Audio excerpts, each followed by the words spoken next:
So now I've got all the frets in and the fingerboard is taped off. Now this fingerboard masking is necessary to protect the fingerboard from any file markings. And notice that each fret wire is exposed fully and the wood is all protected from any sanding marks. Just want to demonstrate a few of the tools that were used on previous videos. These are my Tang Nippers, and this is a really good pair of Tang Nippers. I mean, it's the best pair I've had, and they last me a few years now. They're like solid stainless. Bought them from a seller in Belarus, and what you do is you just place the fret wire, chunk of fret wire there inside the slot. Squeeze it, and presto, the tang has been nipped off. But notice that there's a little bit of tang material left there, and no matter how good the Tang Nippers are, they'll still leave a little bit of residue, and that has to be filed off so that the end of the fret crown rests flush on the fingerboard and binding. And I file it off with one of these three-sided files from Stumac. They work very well. And I use a diamond file. These are from Dia Sharp. I like the extra coarse. It's basically a sharpening stone, and they're diamond crusted. And I'll use these for just all kind of things. I can use them for leveling saddles. I can use them for squaring up these fret ends and smoothing them out. They're really nice. And I use one also for beveling the edges on the fingerboard.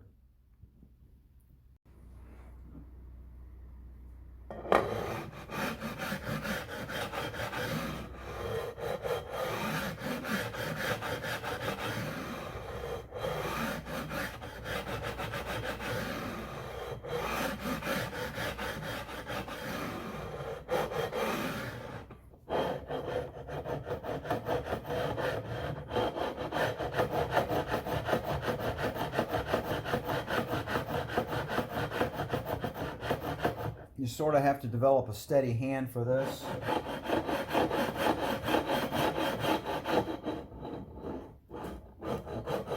Now I've got plenty of protective tape here. I've got a tape barrier on the body, as I showed earlier, which protects it from this file when I'll be resting it on the body here to do this. Actually, I have it slightly above the body. It's not really resting on the body. And I just use my fingertips as a guide for getting these ends beveled. Then I use one of these very fine diamond files for smoothing out a lot of the roughness, the rough edges that were created by the extra coarse file.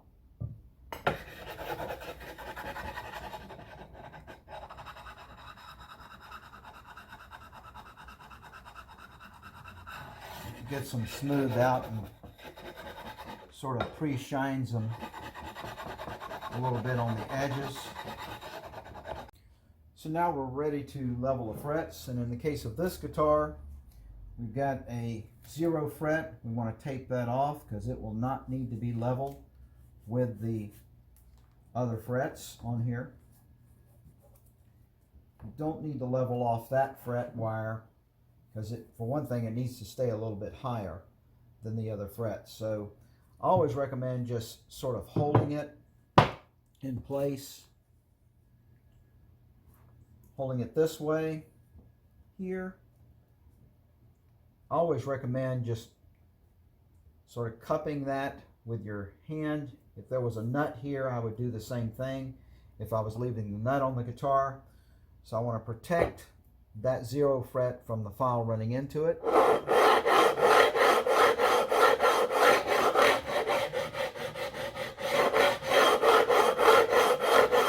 seem to be already pretty level. They went in quite level. I'm not hearing a lot of drag.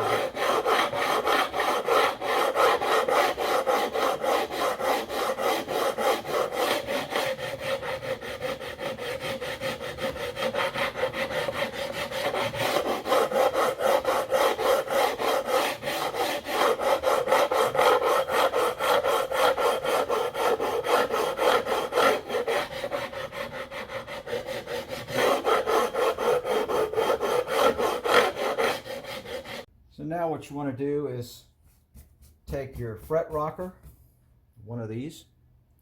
It's a nice, very useful tool for checking the leveling on the fret wire. And you want to sort of pre-level these frets. And what I mean by that is you're doing a leveling here, but you're going to be doing some spot leveling when you recrown. You want to make sure these frets are really level. I mean, gun barrel level, with that truss rod adjusted straight so that you can dress the frets evenly. And you just go over these. You put this over three frets, and if it rocks, then you got one that's sticking up a little bit. Now this one here is slightly sticking up, so we just come back over it lightly. That way. Just give it a little bit of brushing and it's level. The initial leveling process flattens the tops of the crowns on the fret wire. So these have to be recrowned. For the recrowning, I've got a 150 grit fret recrowning file, diamond recrowning file. These are the best from StewMac. And I have a 150 and a 300. And what I like to do is go over the fret crowns to round them up with the recrowning file in 150 first. And by the way, this has got two edges. One is for medium and one side is for jumbo, and it's a U-shaped in there so that it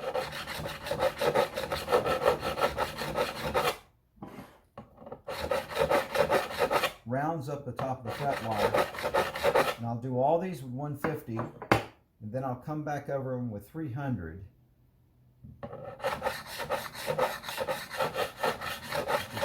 Make them a little bit smoother. You don't have to go very far. When you see that flat edge begin to get narrow and you're almost there, that's usually a good time to take the 300 and finish it off, because you don't want to take any more material off of there than you have to. And there's the one I just did here, and compare it to these, which still have flat tops that need to be rounded up. And it's very important to round up fret crowns, because the intonation point is the fret slot itself, which is centered. So therefore, to have a center point of contact with these, you need to round them up, because you want that string, when you fret the string, to be right over the top or the center of the fret wire, which a rounded fret crown makes possible.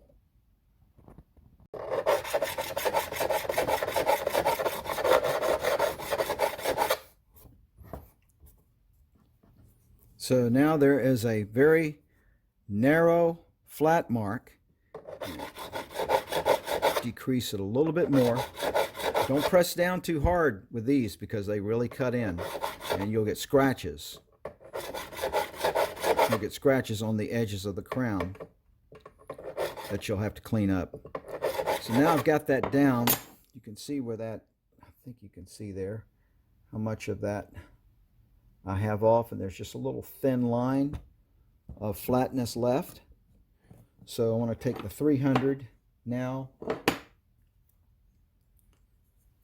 300 grit on the jumbo side.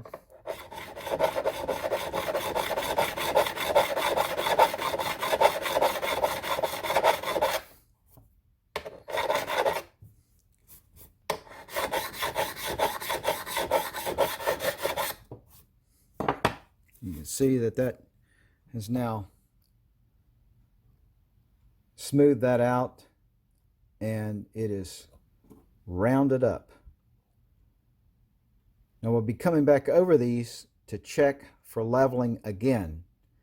As you work toward the middle of the fingerboard, you need to make sure and use your neck rest as close to the area where you're working as possible, because it gives it that support that's needed.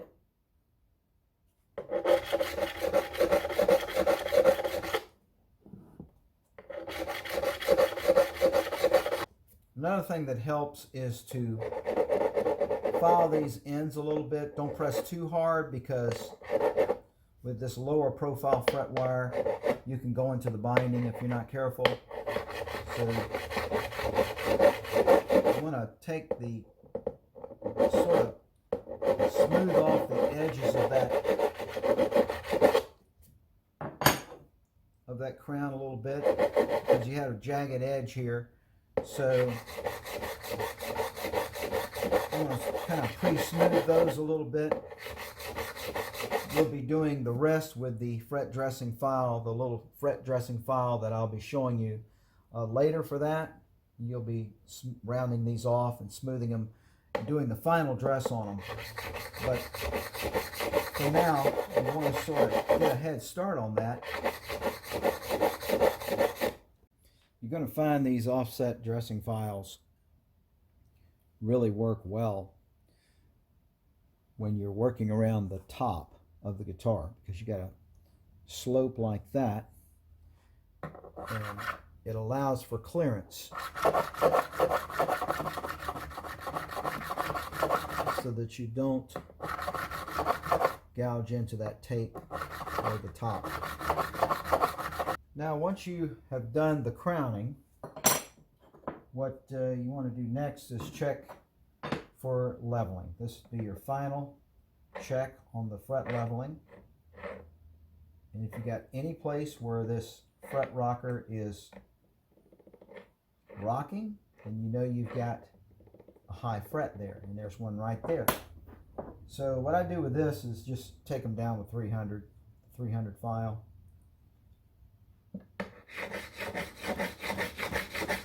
Just take them down like that. Do it gradually. You don't want to take off too much. Just keep checking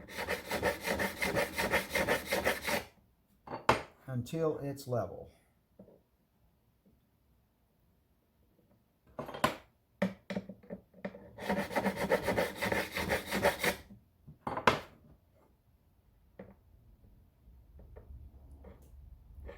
And that one's level.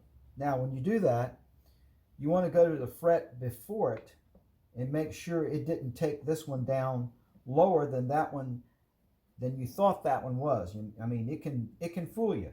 You can take them down sequentially, but then you go back and you'll find that it affects the leveling on the fret behind it. So you want to make sure that you check this fret, the one here, before it, so that it's also level. So now we have the frets all re-crowned and all the spot leveling done, and so we're going to begin the polishing process. And we want to start here with 400 grit sandpaper. Go this way.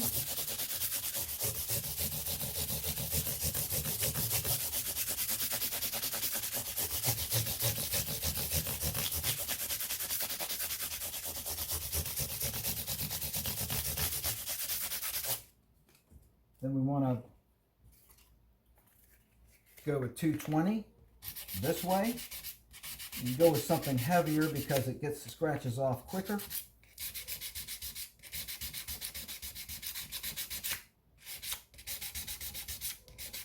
This way with 220.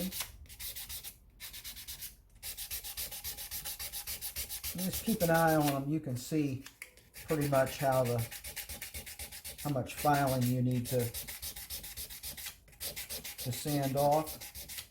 You'll see a filing mark, and it'll be gradually getting shinier as you're doing it. So after the 220 and the 400, then you want to use 600 grit. I'll make it a little finer this way.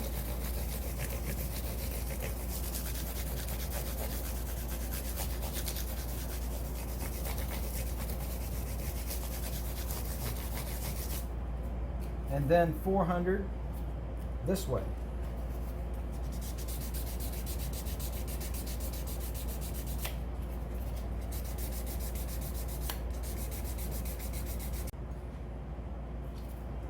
Then you take your 1500 grit and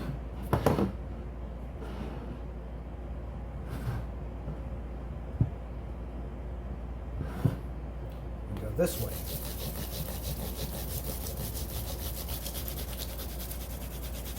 And this is the final sanding that you'll need to do. Now for the final polish, I use this Moss metal polish. You can get this in a tube or a nice big can because I use quite a bit of it. And this is what I polish the fret wire with. I do not use steel wool for this, except on nickel frets. I would use steel wool, but steel is rather hard and steel wool doesn't do much to it, but this metal polish does. I mean, it polishes them up really, really nice. You just wipe it on there.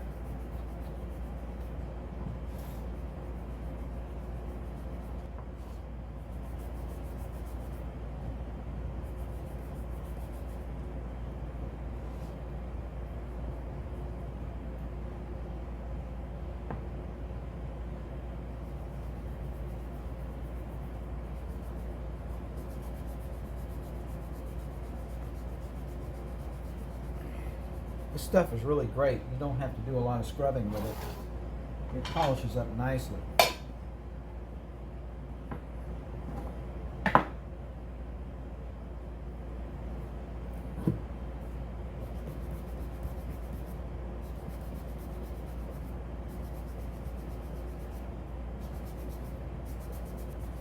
So if I was doing nickel frets, the final polish would not be with the metal polish. I would actually use quadruple aught steel wool for that, and it does just as good on nickel.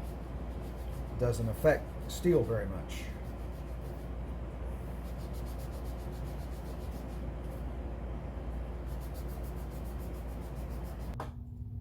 At some point here, I wanted to just pause and say thank you for watching the videos. Thank you for subscribing to my channel. And thank you for liking and sharing. And I hope you'll continue to share the videos. I was off of this channel for quite some time. Went through a divorce and moved the entire shop. And I've been very busy working pretty hard since then. And but the business is doing great. FolkstoneGuitars.com. Check us out online on the website, FolkstoneGuitars.com, and also StainlessSteelFrets.com for all my pricing. And there's also a video there on stainless steel frets that I made back when I was a fat guy. I've got into this carnivore ketogenic diet now, and it's really made a huge difference in my life. I mean, I've gotten rid of so much inflammation in my body. I'm much healthier, and I feel great. Next, we're going to look at dressing the fret ends, making them smooth with this nice little handy StewMac fret dressing file. Got all the tape off, and we're ready to go. So this is the StewMac fret end dressing file. It's part number 1175 from Stuart McDonald. It has a rounded edge on the bottom for resting against the fingerboard and the binding so it won't mar it. And then you've got a straight squared edge on the other side. So the way I like to use these is just start on the crown edges, and that's what this is for. It's for the edges of the crowns to round them up, smooth them up. And it doesn't take much. We've got a lot of the work done already. But if you don't do this step, you'll wind up with some sharp fret ends. So you got to smooth all of these out on all of the frets on both sides. All right, so the next thing we want to do is oil the fingerboard. We've got the fret ends all smoothed up, rounded off. No jagged edges now. Everything is nice and smooth. So we want to take fingerboard oil, and this is what we do with that. Fingerboard oil that I use is the Gretsch Guitar Honey. This is the stuff that I use and I recommend. It's pretty cheap, and it's, you know, I'm not really big on fingerboard oils and lemon oil and all that kind of stuff, but this is really great stuff, and it cleans as well as conditions. So I'm going to put a little bit on here, mainly just to make it look good, just to darken it up. So you put it on and then you wipe it off quickly. You don't want it to soak in there a whole lot. Just get that wiped off, because if you leave it in there too long, it tends to soak in around those fret slots, and oil can loosen up the fret wire. You don't want that. None of that. So dry off that thoroughly. Also on the back of the neck there was some adhesive stuck there. So a lot of times you just take some of this fingerboard oil and wipe it along the bottom of the neck shaft, and it gets off that excess adhesive from the tape.